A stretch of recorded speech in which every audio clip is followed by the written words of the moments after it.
serious problem that you don't know how to resolve. Guaranteed. I will say what Ayatollah Qadi Tabatabai said in regards to another thing. Let me mention that. It's a good reminder to freshen up the session. People, I think, those who are not interested in marriage right now, they're kind of starting to drift away. Of course, some are pretty wide and awake. I don't know if they're planning on something or what. But anyway, that thing that is said by Allama Qadi Tabatabai is this. It said, if you make sure you try to pray right when the time of prayer comes in. You're always looking out for that. You're worried about that. What's the time? Checking the minutes. When the time of prayer comes in, as soon as I'm sure, okay, as soon as I'm sure the prayer time is in, I engage in prayer. I do my salah. He says, I guarantee you that is going to have a very spiritual effect. For those that don't know, Allama Qadi Tabatabai is one of the greatest urafa. Can't describe him in this session right now. Anyway, he said, I guarantee it. And if you do that and nothing happens, you can curse me. That's how sure he was. Based on the ahadith, I can guarantee that, and I'll tell you, if you try it the way I mentioned it, and you have trouble, you can curse me. You can go ahead. I give you the freedom of go ahead and curse me. So, I don't want to spend any more time on this. The issue of compatibility, according to what I have seen in the ahadith, boils down to religiosity. How common are we in this factor, the religious factor? If we have that, everything else is going to come along. Everything else is going to come along. Recite salawat, please.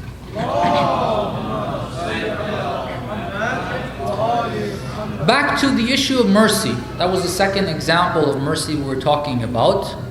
A third example of mercy that needs to be there. There's a natural mercy that is in the case that I'm about to talk about, but we need to make sure we preserve that. And unfortunately, in Western culture, we are not pushed to actually preserve that. And that is one of the greatest manifestations of divine mercy. The mercy in mothers. Women have got a lot of mercy, as mothers especially. Now towards the husbands may differ on that. How merciful they are on their husbands, okay. But on their children, as mothers, definitely. Okay. There's a natural mercy that Allah subhanahu wa ta'ala has put in us. However, what needs to happen is the emotions, the mercy has got to be expressed by the presence of the mother in the house with the children. The notion of working outside is not haram. It's not haram. I wanted to say there's nothing wrong with it. There are some things that are wrong with it, depending on the scenario. Okay. But it is much more important to produce, to make a human being that's on its way to prosperity, than to produce technological advancement or some product, if even that. Could you even make a comparison between the two, for God's sake? How can we even compare the two? Why do we take in this propaganda and put it into practice? And people think, no, it's very important for women to work outside. As I said, don't take me as a person that says women have got to stay in the house. I'm not, all right? We've had talks about that. But most definitely, the way Allah subhanahu wa ta'ala has designed His creation is that first priority are with kids. Having kids and raising kids. That's the greatest priority. Brothers, the husbands have responsibility there as well. but most definitely it is incomparable to the responsibility of mothers. And interestingly, Allah has not even mentioned that as a responsibility like the way He has mentioned the responsibility of brothers to go and provide for the family. It's wajib, brothers, if you don't go and work, you're committing a sin. You can't sit back and say, she's going to work. No, it's your responsibility, not hers. All right? It's wajib. If you don't, you're in deep trouble. But for the sisters, it's not wajib. You won't find any risalah that says it's wajib to raise a child. Because this form of love has got to come naturally, not forced. You can't force this form of love. Allah has naturally put it there. We just have to allow it to show itself by being present in the house, not occupying ourselves with too much. We need to put and spend quality time on our children. Otherwise, we're going to lose it. Sometimes we're not even going to have kids because of that. That's another point that, inshallah, maybe some other time we'll talk about. Last, mercy in others. I want to talk about some examples of mercy that we find in creation, which are the most supreme examples, so we can understand that passage that said, إِنَّكَ أَنْتَ أَرْحَمُ الرَّاحِمِينَ. Out of all the ones that have mercy, you are the most merciful.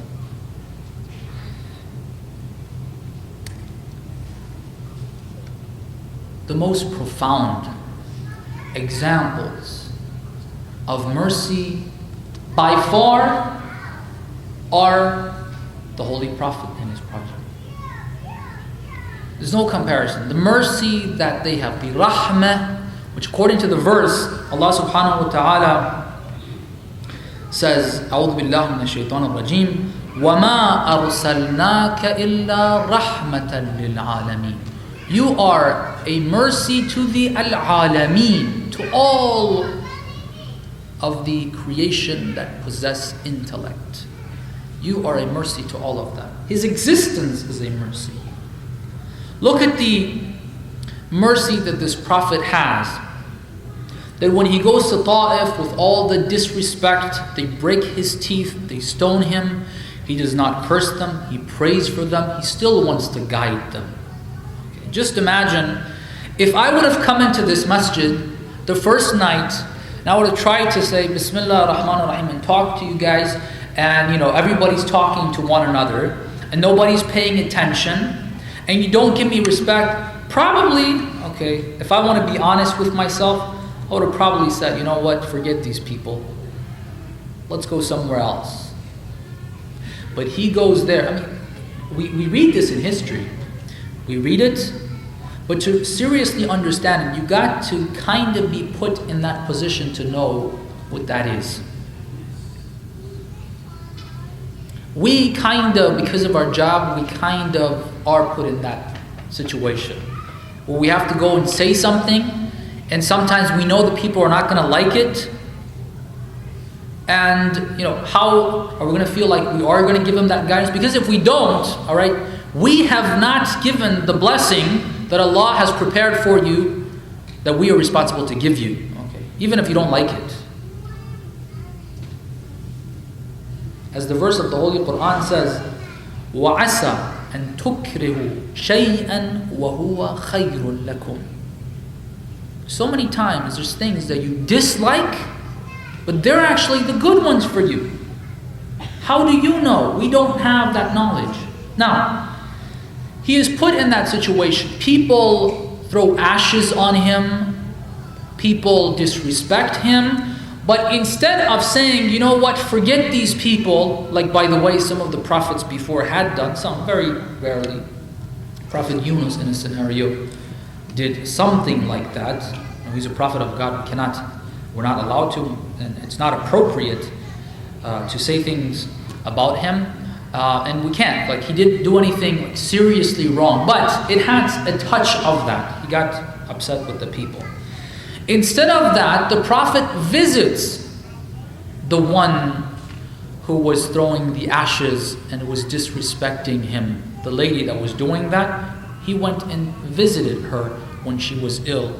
And he realized that she's ill by her not disrespecting him on the street.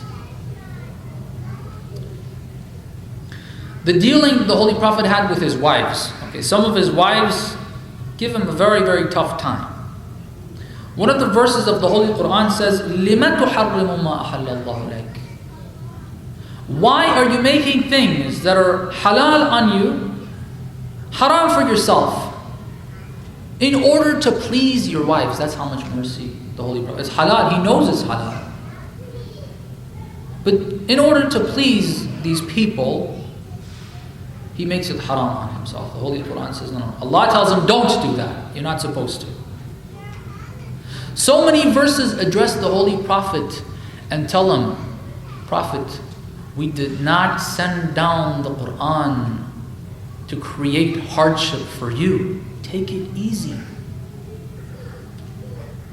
He put himself through all that trouble to provide this guidance. This is the mercy of the Holy Prophet. Amirul Mu'mineen salawatullah alayhi.